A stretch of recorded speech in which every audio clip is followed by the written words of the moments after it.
이스라엘이요, 남유다가 BC 586년에 바빌론에 멸망을 합니다.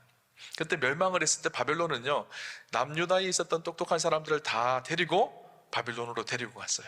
그 중에 끌려갔던 포로, 대표적인 포로가 있죠. 누군지 아시나요? 다니엘입니다. 다니엘은요, 남유다에 있던 아주 장래가 촉망받는 지혜로운 소년이었어요. 그 다니엘을 데리고 바벨론으로 끌고 가죠. 바벨론에서, 그런데 놀랍게도 우리가 잘 아는 것처럼 다니엘은 국무총리가 되어집니다.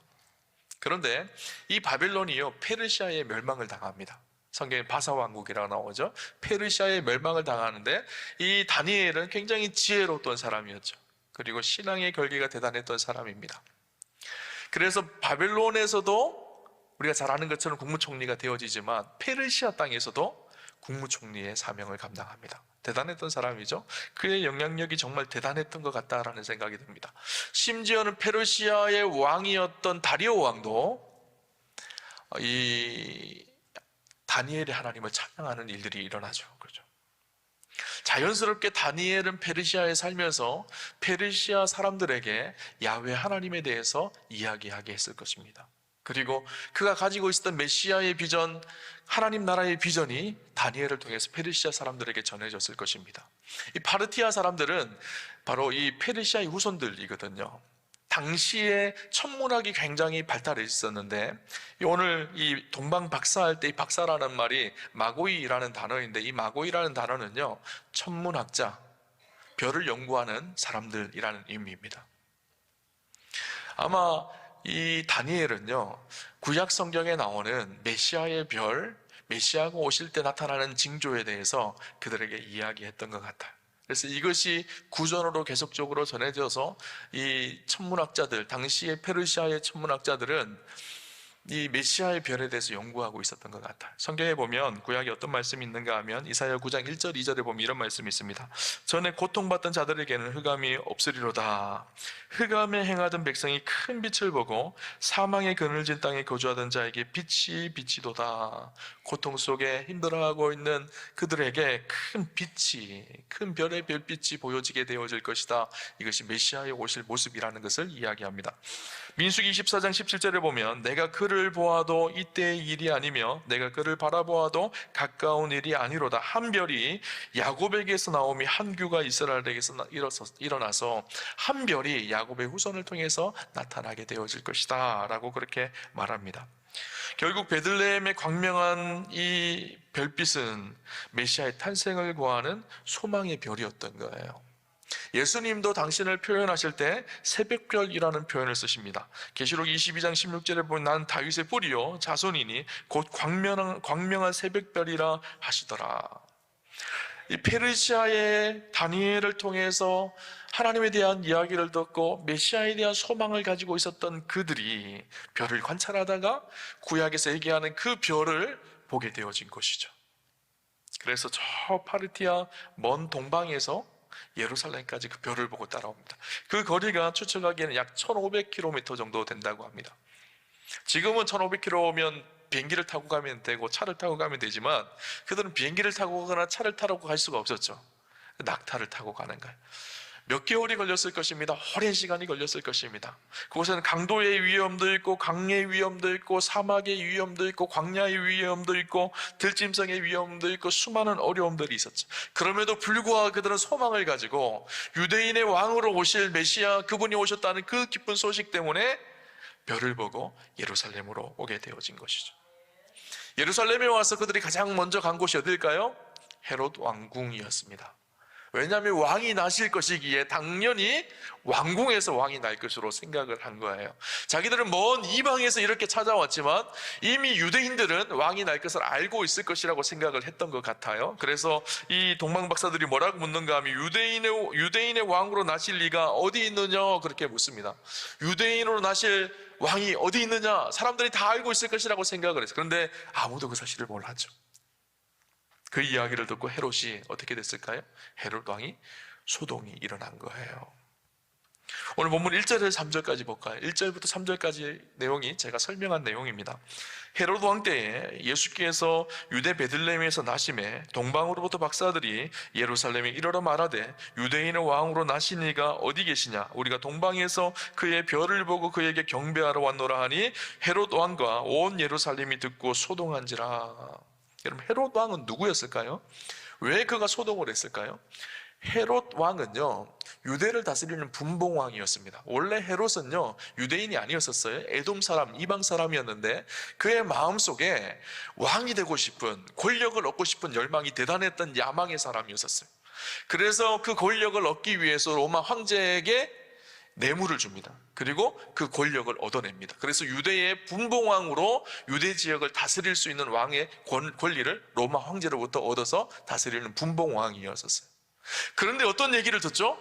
자기 말고 유대에 또 다른 왕이 태어났다라는 이야기를 들은 거예요. 그러니까 어떨까요? 마음에 분노가 일어났습니다. 화가 일어났던 거예요. 그죠? 그래서 그 일이 큰 충격이었고 소동이 일어난 거예요. 4절부터 8절까지 내용을 한번 볼까요? 이렇게 기록합니다. 왕이 모든 대제사장과 백성의 서기관들을 모아 그리스도가 어디서 나겠느냐 물으니 이르되 유대 베들레헴이오니 이는 선지자로 이렇게 기록된 바 또 유대 땅 베들레헴아 너는 유대 고을 중에서 가장 작지 아니하도다. 내게서 한 다스리는 자가 나와서 내 백성 이스라엘의 목자가 되리라 하였음이니이다.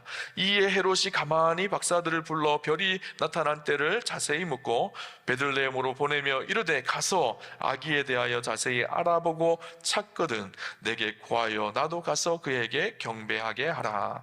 헤롯은요, 동방 박사들에게 그렇게 말합니다. 나도 가서 경배할 테니까 그 아기가 난 곳이 어딘지를 가르쳐 달라는 거예요. 그의 마음속에 진짜로 경배하고 싶은 마음이 있었을까요? 그렇지 않습니다. 오늘 본문 다음에 16절 이하의 말씀을 보면 헤롯이 어떤 짓을 하죠? 태어난 2살 이하의 모든 남자애들 다 죽여버립니다. 악독했던 사람이죠. 자기의 힘과 권세를 유지하기 위해서 모든 수단과 방법을 가리지 않았던 사람이 헤롯입니다. 헤롯이 당시의 대제사장들과 서기관들에게 묻습니다. 유대의 왕이 태어났다고 하는데 그 유대의 왕이 어디서 태어나느냐라고 묻죠. 그런데 이 대제사장과 서기관들은요, 메시아가 왕이 어디서 태어날 줄을 가장 잘 알았던 사람들입니다. 왜냐하면 그들은 구약 성경에 아주 정통한 사람들이거든요. 구약 성경 미가서 5장 2절에 베들레헴에서 왕이 난다는 사실을 그들은 알고 있었어요. 그래서 헤롯 왕에게 베들레헴에서 왕이 난다는 사실을 가르쳐 줍니다. 이 사실을 동방 박사들이 듣고 다시 베들레헴으로 가게 되어지죠. 예루살렘에서 이 베들레헴까지 거리는요, 약 8km 정도밖에 되지 않습니다. 한 2시간, 3시간 그러면 갈 수 있는 거리죠. 그들이 다시 길을 걷습니다. 다시 별이 그들의 앞을 인도하죠. 이 모습을 보면서 어떤 생각이 들었는가 하면 구약의 광야의 이스라엘 백성들의 모습이 생각이 났어요. 이스라엘 백성들이 광야에서 구름기둥과 불기둥을 따라갔죠. 하나님의 선하신 인도하심을 구름기둥과 불기둥 속에서 보게 되어졌습니다. 이들은 하나님의 인도하심을 별을 따라서 가게 되어진 거예요. 저 멀리 1500km나 떨어져 있는 그곳에서 메시아의 별이 떴다는 그 사실 하나만 붙들고 예루살렘까지 먼 길을 죽을 고비고비를 넘기며 여행해서 왔던 동방박사의 모습, 이들과 비교되는 것이 당시 종교 지도자들과 헤롯의 모습입니다. 종교 지도자들은 예수님이 어디서 태어날지도 알고 있었고 메시아를 기다리고 있던 사람들입니다. 그럼에도 불구하고 메시아가 태어났음에도 불구하고 아무도 메시아를 환영하는 사람이 없었습니다. 그러나 저 멀리 이방 사람이었던 동방 박사들은 예수님이 태어날 것을 간절히 기다리며 저 먼 여행을 해서 가장 귀한 보배합을 가지고 와서 그분께 경배하며 예배를 드렸죠. 오늘 이 동방 박사의 모습을 보면서 성탄을 기다리는 오늘 우리의 마음의 자세가 어때야 되는지를 좀 함께 깊이 묵상하고 우리의 삶을 성찰해 봤으면 좋겠다라는 생각이 듭니다. 우리 동방 박사들을 통해서 배워야 할 첫 번째 자세가 무엇인가 하면요, 기쁨입니다. 오늘 우리가 성탄절은요, 큰 기쁨을 회복하는 날이 성탄절입니다. 동방의 박사들은요, 설레는 마음으로 베들레헴을 향했습니다. 별이 이 예수님이 계신 그 집 위에 머물러 섰죠. 그들이 들어가서 그 별을 보고 크게 기뻐했다고 이야기합니다. 오늘 성경을 볼까요? 9절 10절에 보면 이렇게 말합니다. 박사들이 왕의 말을 듣고 갈새 동방에서 보던 그 별이 문득 앞서 인도하여 가다가 악이 있는 곳 위에 머물러 서 있는지라 그들이 별을 보고 매우 크게 기뻐하더라. 어떻게 말하고 있죠? 매우 크게 기뻐하더라. 기뻐하다는 것을 3번이나 강조해서 이야기합니다. 매우 크게 기쁘다라는 말을 2번이나 반복해서 그렇게 이야기하고 있죠. 그들 안에 정말 큰 기쁨이 나왔던 거예요. 왜 기뻤을까요? 3가지 이유가 있다는 생각이 들어요. 첫 번째는 그들이 긴 여행의 목적지에 도착했기 때문에. 또 한 가지 왜 기뻤을까요? 정말 하나님이 자신들을 인도하고 있다는 사실을 알게 되어졌거든요. 그리고 3번째 기쁨이 있었습니다. 진짜 기쁨이죠. 메시아 예수 그리스도를 보는 기쁨이었습니다. 여러분은 성탄을 보내며 이 기쁨이 있으신가요? 이 기쁨이요, 실제로는 예루살렘에 거하는 모든 사람들, 베들레헴에 있는 모든 유대인들이 다 이 기쁨을 누려야 되는데 오히려 그들은 기뻐하지 않고 소동을 일으킵니다. 메시아가 오실 것을 간절히 기다리던 사람들이 유대인들이었거든요. 근데 진짜 메시아가 오시니까 그들은 전혀 그것에 관심이 없었습니다. 헤롯은 오히려 소동을 일으키고 세상은 더 혼란스러워지고 시끄러워졌습니다. 헤롯의 마음속에는 두려움과 분노가 가득했습니다. 종교 지도자들은 메시아가 베들레헴에 태어난다는 지식은 알았지만 기쁨은 없었습니다. 오늘 우리도 마찬가지입니다. 메시아가 오셨다는 지식은 있지만 그 메시아 때문에 기뻐하지는 않습니다. 여러분, 성탄을 보내면서 기쁨이 있으신가요? 염려와 근심과 걱정만 가득하지 않나요? 이것을 생각해도 걱정이고 저것을 생각해도 걱정이고 돈 걱정, 자녀 걱정, 사업 걱정, 이런 걱정들로 충만하지 않나요? 성탄은요, 기쁨으로 충만한 날이 되어야 합니다.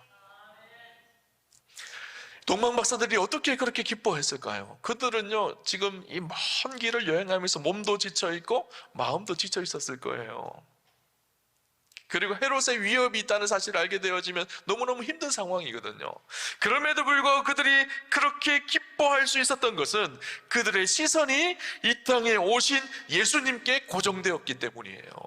상황과 환경이 그들의 시선이 있었던 것이 아니라 이 땅에 메시아로 오신, 참된 왕으로 오신 그리스도께 그들의 시선이 고정되어 있었기 때문인 것이죠. 여러분, 무엇에 여러분의 시선이 가 있나요? 여러분의 상황과 환경에 여러분의 시선이 가 있나요? 어떻게 하면 내가 돈을 잘 벌 수 있을까? 연말에, 성탄절에 이 대목에 대박 날 수 있을까? 이런 것에 온통 우리의 시선이 가 있지 않나요? 여러분, 성탄절은요, 우리의 시선이 그리스도께 향하는 날입니다. 그리스도를 바라보고 그분으로 충만하여서 그분 안에 있는 기쁨이 우리의 기쁨이 되는 날입니다. 온 세상을 향한 큰 기쁨의 좋은 소식인 예수 그리스도, 그분 때문에 기쁨을 회복하는 날이죠. 여러분, 성탄절에 예수님 때문에 기쁨이 누려지는 그런 축복이 있으시기를 주님 이름으로 축원합니다. 2번째는요, 성탄절은 이 땅에 오신 예수님을 엎드려 경배하며 예배하는 날입니다. 그럼 성탄절에 어떤 계획을 가지고 계시나요? 가족들과 여행할 계획 가지고 계시나요? 저 인터넷에 보니까 성탄절에 가장 많이 검색되어지는 게 뭔지 아세요? 크리스마스 트리, 여행, 파티, 이런 것들이에요. 다 저마다의 계획을 가지고 있죠. 그래서 성탄절은요, 하나님을 예배하는 날, 예수 그리스도를 예배하는 날입니다. 동방 박사들은 왕으로 나신 이가 어디에 계시뇨? 우리가 경배하러 왔노라, 그렇게 말합니다.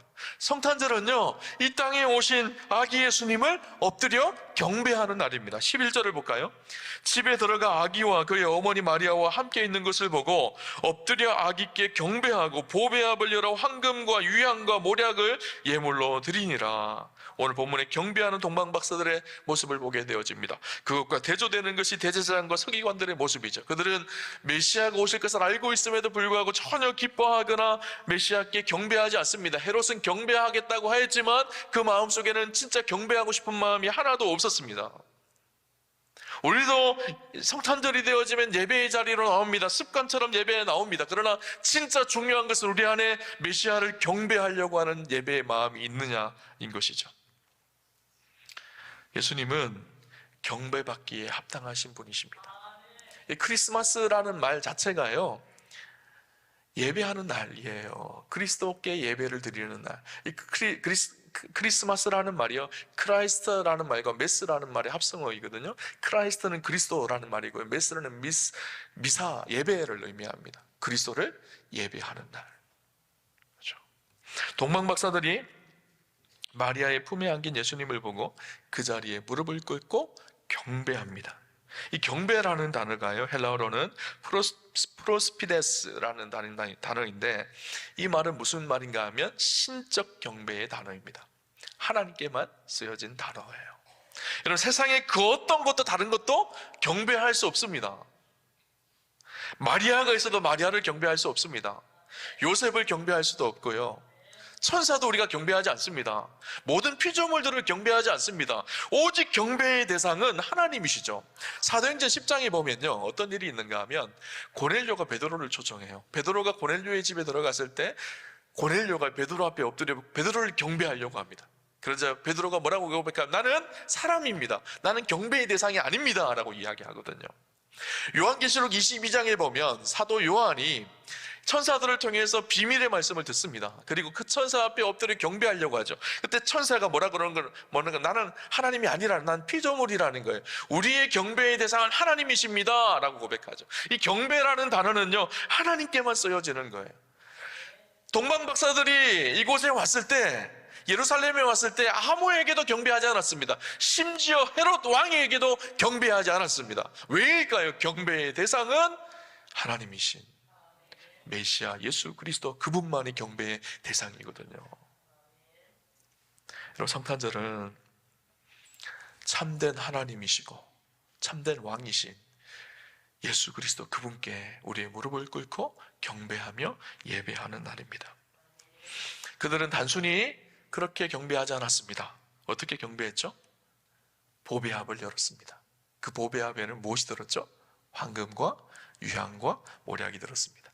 황금은 무엇을 상징하는가 하면 왕을 상징하는 것이 황금입니다. 유향은 무엇을 상징할까요?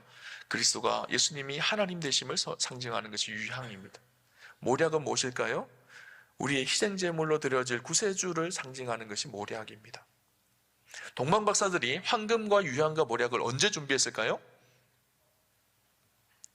와서 보니까 뭐가 있나 막 찾아보니까 황금이 있네, 황금 이렇게 드리고, 유향이 있네 이렇게 드렸을까요?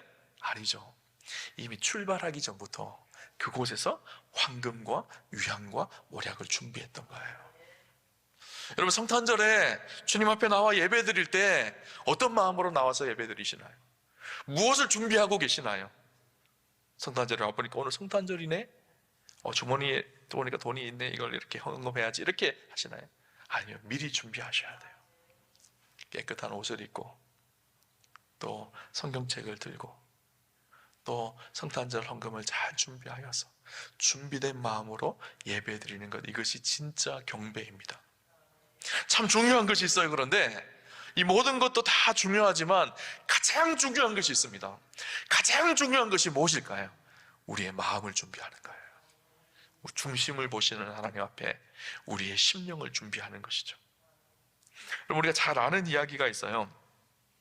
오래전에 가이드 포스트지에 실렸던 이야기인데, 여러분, 우리나라에서도 많이 알려진 이야기입니다. 여러분, 성탄절 연극 중에 빈방이 있나요? 라는 연극 아시나요? 거기에 보면 어떤 내용인가 하면 윌리라는 소년 이야기가 나옵니다. 윌리가 누군가 하면 좀 지적인 능력이 좀 낮은 아이였었어요. 초등학교 4학년이었는데 4학년과 같이 공부를 못하고 2학년 반에 들어가서 공부하던 아이였던 거예요. 성탄절 연극을 하는데, 연극의 배역을 맡기는데, 이 윌리라는 아이에게 선생님이 선뜻 중요한 배역을 줄 수가 없죠. 그런데 이 아이가 너무너무 연극을 하고 싶으니까 맡긴 배역이 무엇인가 하면 성탄절에 여관집 주인 역할을 맡깁니다. 여관집 주인 역할은 간단하거든요. 대사가 간단합니다. 마리아와 요셉이 오면 빈방 없어요, 나가세요, 이것만 하면 되거든요.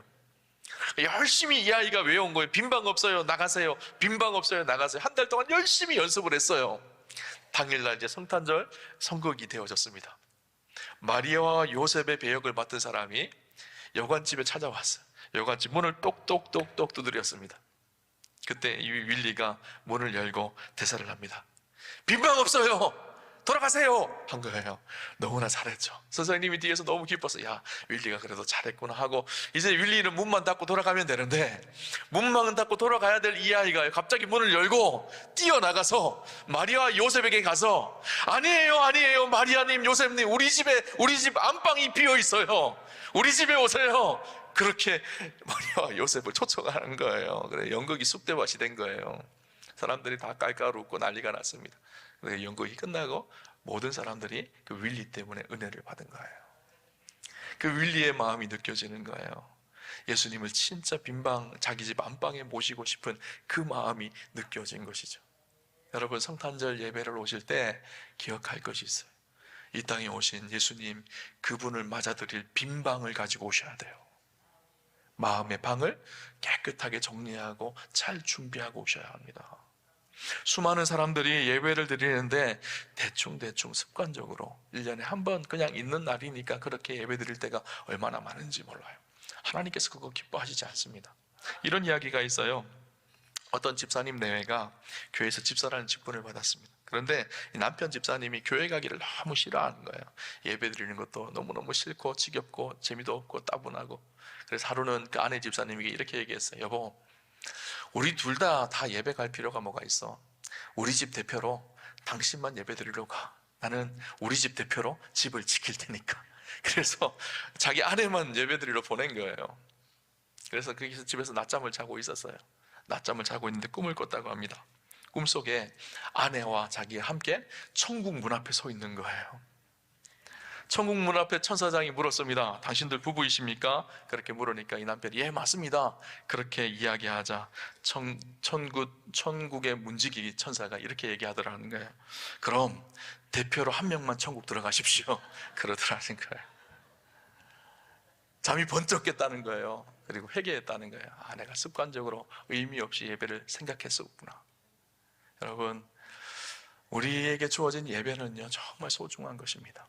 하나님 앞에 나아갈 정말 중요한 우리의 믿음의 고백이 예배 속에 담겨져 있어요.